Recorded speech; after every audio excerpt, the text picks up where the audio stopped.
Jésus nous dit « Je suis le bon pasteur ». Que signifie le bon pasteur? Le pasteur, c'est celui qui dirige, c'est celui qui gouverne un troupeau. Mais pour bien comprendre ce que ça veut dire, il faut voir que le pasteur, gouverne des brebis. Que signifie la brebis? La brebis signifie ce qu'il y a de plus fragile en nous. Notre capacité d'aimer, c'est ce qu'il y a de plus fragile. Notre cœur, il a toujours quelque chose, et c'est bon, d'un petit peu naïf. Notre cœur, il a quelque chose d'un enfant. C'est ça la brebis en nous. Il y a un enfant capable d'aimer, qui est extrêmement fragile, extrêmement vulnérable, et quand on commence à aimer, on ne sait pas se défendre. C'est pour ça que c'est la brebis face au loup. La brebis, c'est ce qu'il y a de plus fragile face à la dureté, face à la violence du monde. Alors, c'est étonnant parce que Jésus lui-même, à certains endroits, il est l'agneau, il est la brebis avec nous. Et ici, il est le bon pasteur. Le bon pasteur, c'est celui qui protège la brebis. C'est celui qui vient rechercher, qui vient protéger ce qu'il y a de plus fragile en nous.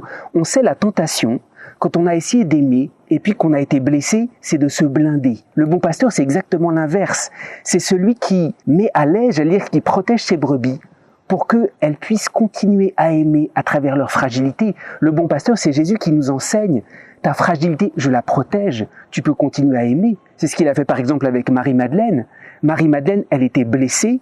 Elle a été la brebis que Jésus a continué à conduire. Alors, pour se laisser conduire par Jésus, bon pasteur, il ne faut pas seulement se soumettre à lui. Il faut donner ce qui relève de la brebis en nous, c'est-à-dire toutes nos fragilités, toutes nos blessures, tous les lieux où on s'est renfermé, tous les lieux où on s'est blindé, et on est persuadé qu'on n'est plus capable d'aimer, on n'est plus capable d'avancer. Le bon pasteur, c'est celui qui nous libère parce qu'il nous dit, ton cœur aussi fragile qu'il soit, je le protège pour qu'il soit à nouveau capable d'aimer.